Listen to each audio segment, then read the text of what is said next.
Assalamualaikum warahmatullahi wabarakatuh. Perkenalkan, nama saya Naufal Hafiz dengan NIM 1401204292 dari kelas gabungan Medlit Fas 1. Ingin mempresentasikan judul proposal saya yang berjudul pengaruh variabel makroekonomi terhadap return IHSG atau indeks harga saham gabungan. Baik, yang pertama yaitu mengenai pendahuluan. Baik, poin kedua yaitu mengenai latar belakang penelitian. Penelitian ini berfokus pada indeks harga saham gabungan atau IHSG, sebuah ukuran kinerja harga saham di Bursa Efek Indonesia atau BEI. Nah, fluktuasi IHSG dipengaruhi oleh perubahan harga saham yang berkaitan dengan variabel makroekonomi seperti adanya nilai tukar, suku bunga, inflasi, dan faktor lainnya. Nah, data menunjukkan fluktuasi yang signifikan dalam IHSG dari tahun 2018 sampai dengan 2022, di mana itu memiliki kenaikan tertinggi pada tahun 2022. Nah, penelitian sebelumnya itu menunjukkan bahwa faktor ekonomi global seperti neraca perdagangan, nilai tukar, dan suku bunga itu berpengaruh terhadap IHSG. Nah, menyoroti pentingnya faktor-faktor ini dalam mengambil keputusan investasi, maka studi lebih lanjut itu diperlukan untuk mendalam tentang dampak si variabel makroekonomi terhadap IHSG. Baik, selanjutnya mengenai rumusan masalah, di mana ada 11, saya mengambil pengaruh indeks pertumbuhan manufaktur negara Cina, USN Euro terhadap IHSG, terus pengaruh fit rate terhadap IHSG, pengaruh tingkat suku bunga negara Cina, USN Euro terhadap IHSG, adapun pengaruh dari tingkat pengangguran terhadap IHSG, pengaruh harga komoditas coal, crude oil, palm oil, and pulp terhadap IHSG. Terus ada juga pengaruh neraca perdagangan terhadap IHSG, pengaruh nilai tukar terhadap IHSG, pengaruh inflasi terhadap IHSG, pengaruh suku bunga Indonesia terhadap IHSG, terus ada pengaruh utang pemerintah Indonesia terhadap IHSG, dan 11 itu dampak variabel makroekonomi secara keseluruhan dari indeks pertumbuhan, fit rate, tingkat suku bunga, tingkat pengangguran, harga komoditas, neraca perdagangan, nilai tukar, inflasi, suku bunga, utang pemerintah terhadap IHSG. Poin keempat dari bab pertama yaitu tujuan penelitian, dimana dalam tujuan ini saya ada 11. Yang pertama yaitu menganalisis pengaruh indeks pertumbuhan manufaktur dari negara Cina, USN Euro terhadap IHSG. Terus saya juga meneliti pengaruh fit rate terhadap IHSG. Tiga, mengidentifikasi pengaruh tingkat suku bunga negara Cina, USN Euro terhadap IHSG. Keempat, menganalisis tingkat pengangguran terhadap IHSG. Kelima, meneliti pengaruh harga komoditas coal, crude oil, palm oil, and pulp terhadap IHSG. Keenam, mengkaji pengaruh neraca perdagangan terhadap IHSG. Ketujuh, menyelidiki dampak nilai tukar terhadap IHSG. Kedelapan, menganalisis pengaruh inflasi terhadap IHSG. 9, mengidentifikasi dampak suku bunga Indonesia terhadap IHSG. 10, meneliti pengaruh utang pemerintah terhadap IHSG. Ke-11, menyelidiki dampak secara langsung dari poin 1 sampai 10 terhadap IHSG.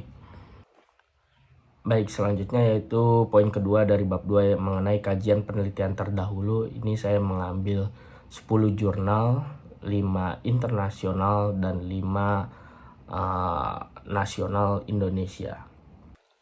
Selanjutnya mengenai kerangka pemikiran, di sini saya memiliki X1 yaitu PMI Index, X2 The Fed, X3 Interest Rate, X4 Unemployment, X5 harga coal, X6 harga crude oil, X7 itu harga palm oil, X8 harga pulp, X9 neraca perdagangan, X10 inflasi, X11 nilai tukar, X12 BI rate, X13 bond yield, dan X14 itu ke seluruh tadi dari X1 sampai X13, dan variabel Y-nya itu adalah indeks harga saham gabungan.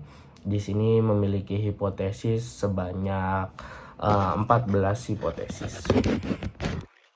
Poin terakhir dari bab 2 yaitu mengenai hipotesis, di mana penelitian ini memaparkan beberapa hipotesis terkait dengan pengaruh beberapa variabel terhadap IHSG. Beberapa diantaranya adanya asumsi hubungan negatif yang signifikan antara fit rate dan IHSG, terus suku bunga dengan IHSG. Sebaliknya, hipotesis yang diusulkan itu mengenai pengaruh positif yang signifikan antara harga batu bara dengan IHSG dan harga minyak dengan IHSG. Selain itu, terdapat hipotesis yang merumuskan adanya pengaruh negatif yang signifikan antara nilai tukar atau dolar Amerika terhadap IHSG, serta antara BI rate dan IHSG. Nah, beberapa hipotesis ini lainnya belum saya jabarkan atau dirumuskan secara eksplisit dikarenakan adanya beberapa jurnal acuan yang perlu dikaji lebih mendalam.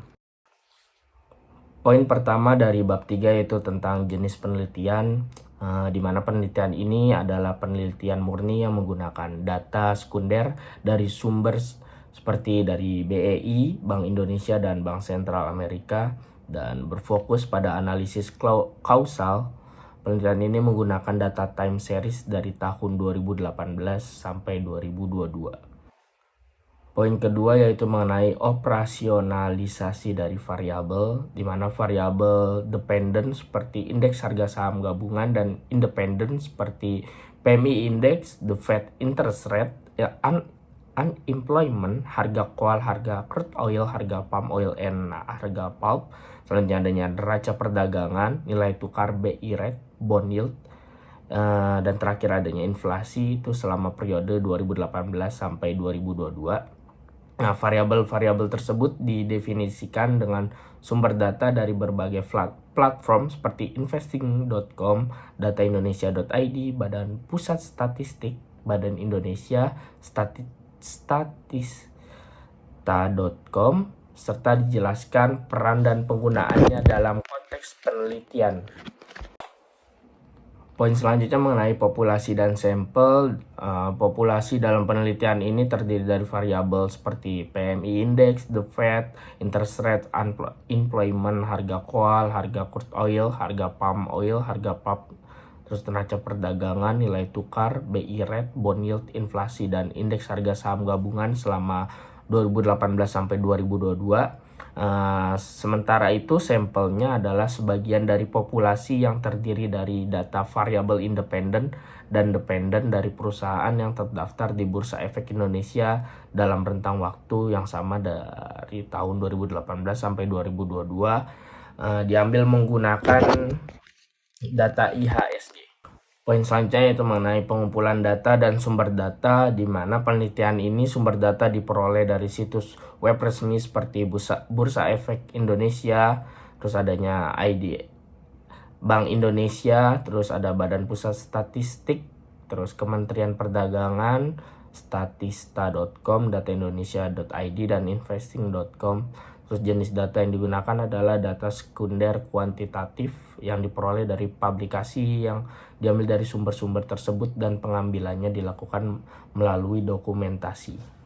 Poin terakhir yaitu mengenai teknik analisis data. Nah, untuk analisis datanya sendiri ini digunakan teknik analisis deskriptif, uji asumsi klasik, dan uji hipotesis. Nah, teknik analisis deskriptif, dia memberikan gambaran dari variabel yang diteliti dengan menggunakan nilai rata-rata, standar deviasi, nilai maksimum dan minimum. Terus adanya uji asumsi klasik ini digunakan untuk memeriksa persyaratan statistik bagi analisis regresi linear berganda, meliputi uji normalitas, uji multikolinearitas, uji heteroskedastisitas, dan uji autokorelasi.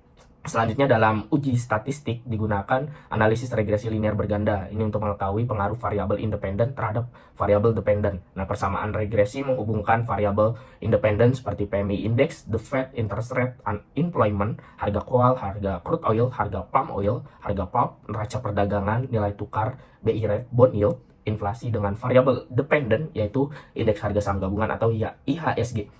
Oke. Uji hipotesis dilakukan dengan uji simultan atau uji F, di mana ini mengetahui secara bersama-sama apakah variabel independen secara signifikan mempengaruhi variabel dependen. Nah, langkah-langkah pengujian uji F meliputi menetapkan hipotesis nol dan alternatif, menentukan tingkat signifikansi, serta menentukan daerah penerimaan dan penolakan hipotesis nol.